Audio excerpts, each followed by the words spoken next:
আপনি যদি মনে করেন গাজ্জা দখল করলেই তাদের এই সন্ত্রাসবাদ থেমে যাবে, আপনি ভুল করছেন। যতক্ষণ পর্যন্ত তারা বিশ্বকে নিয়ন্ত্রণ না করছে, বিশ্বকে শাসন না করছে, তারা ক্ষান্ত হবে না। এবং তাদের মূল রাজনৈতিক পটভূমি এবং ভৌগোলিক অবস্থানটা কি হবে সেটাও তারা মেনশন করেছে। তারা চায় পুরো হোলি ল্যান্ডটা দখল করতে। এখন আপনি প্রশ্ন করতে পারেন যে ভাই হোলি ল্যান্ডটা কি? উত্তর হচ্ছে, হোলি ল্যান্ড হচ্ছে সেই জায়গা ইরাকের ইউফ্রেটিস নদী থেকে শুরু করে মিশরের নীল নদ পর্যন্ত।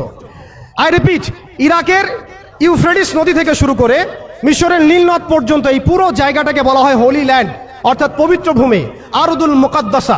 কোরআনে বলা হচ্ছে আরদুল মুকাদ্দাসা, ওদের স্ক্রিপচারে বলা হচ্ছে হোলি ল্যান্ড।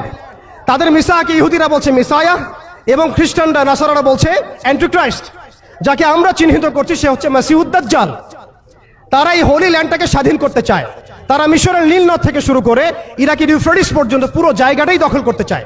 আপনারা যদি মনে করেন গাজা দখল করার পর তাদের এই হামলা থেমে যাবে, আপনি ভুল করছেন। তারা ততক্ষণ পর্যন্ত ক্ষান্ত হবে না যতক্ষণ পর্যন্ত তারা হোলি ল্যান্ডটা দখল না করছে। এবং শেষ জামানায় যে বৃহত্তর মালহামা বা মহাযুদ্ধের কথা বলা হয়েছে, সেই যুদ্ধ হবে ইরাকের ইউফ্রেটিস নদীর সোনার পাহাড়কে কেন্দ্র করে। আস্তে আস্তে সময় সেদিকে এগিয়ে যাচ্ছে। তাহলে তাদের উদ্দেশ্যটা কি? তাদের উদ্দেশ্য হচ্ছে হোলি ল্যান্ডটাকে দখল করে সেখান থেকে তারা দাজ্জালের শাসন কায়েম করতে চায় সারা বিশ্বে। কারা চায়? জায়নিস্টরা চায়।